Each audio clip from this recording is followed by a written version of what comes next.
because I got heavily recruited coming out of high school, being a 3-time state champion, I had an opportunity to know a lot of college coaches. And back in that situation, in the era there, you didn't really have to be certified as an NCAA referee. If you knew a particular coach, you could call on them and say, hey, you know what, I want to start refereeing some college matches for you. Would you be interested in hiring me? And that's how it all got started.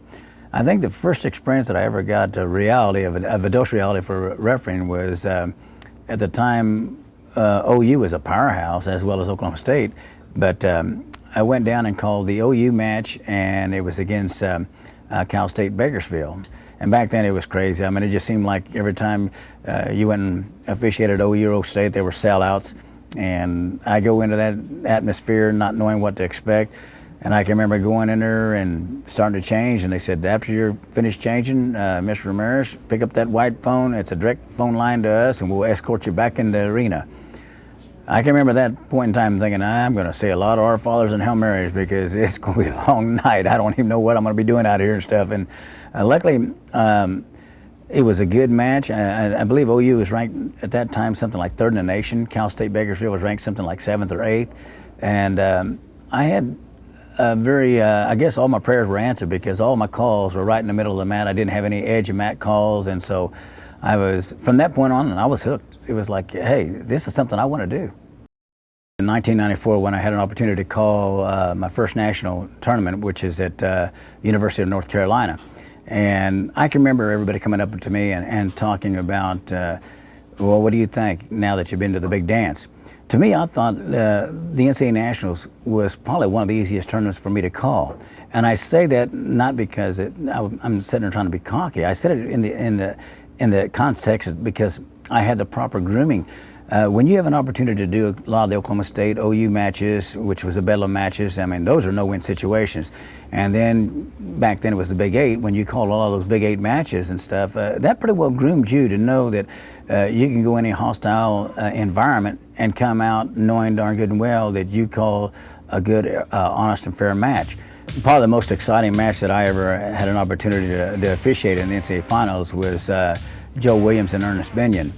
I remember vividly today. I could just take you through that whole match, move for move.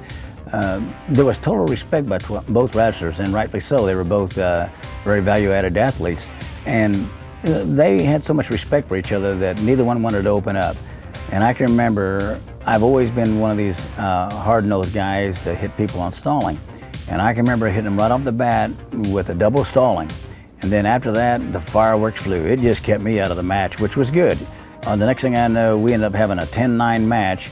The reality is that match could end up 30-29 because there was that many close calls going back and forth where one would almost get a takedown on the edge and it just would not materialize and it'd go out of bounds. But it was just a fun match to call because they kept me out of it. Well, I've been blessed for whatever reason to end up officiating 16 NCAA National Championships. And again, I think it got to a point in a situation where if anybody knows me, they know I'm more of the class clown. I'm the one that tells all the jokes, get all the referees energized before, and it became a ritual before every round because the pucker factors on a lot of referees. I mean, it's tight, and these guys, they need something to loosen them up. Well, I was one of the ones that's always telling jokes and everything else and trying to get everybody loosened up because I wanted them to be on their best game. A key person that was very influential in my decision to stay actively involved in refereeing was Darrell Henry from Utah. He was like the icon, constantly ranked #1 in the country. So I wanted to do a lot of the mannerisms that he portrayed all the time.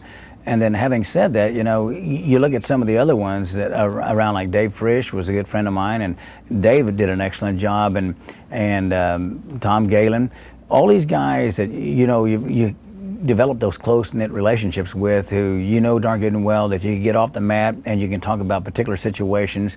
Those were very critical to make you a better referee.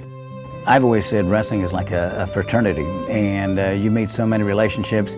The wife and my girls and their families likewise, they developed a lot of relationships with other people, other wrestling referees and their families and stuff. And so that's what's important about it, you know, because you build these relationships in our sport so often. And so I look at it as an opportunity. When I first got notice of this honor, you know, I had to thank my wife and my children, because there were so many times that I was away from them, knowing that they're allowing me to go pursue the sport that I really loved.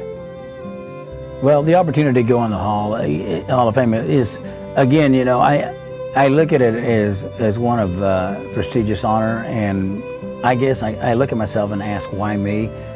When I think there's so many other deserving people out there, and again, for whatever reason, I've been blessed, and I'm just very thankful that somebody in some aspect looked at me and said, you know what, for whatever reason, the guy needs to be there.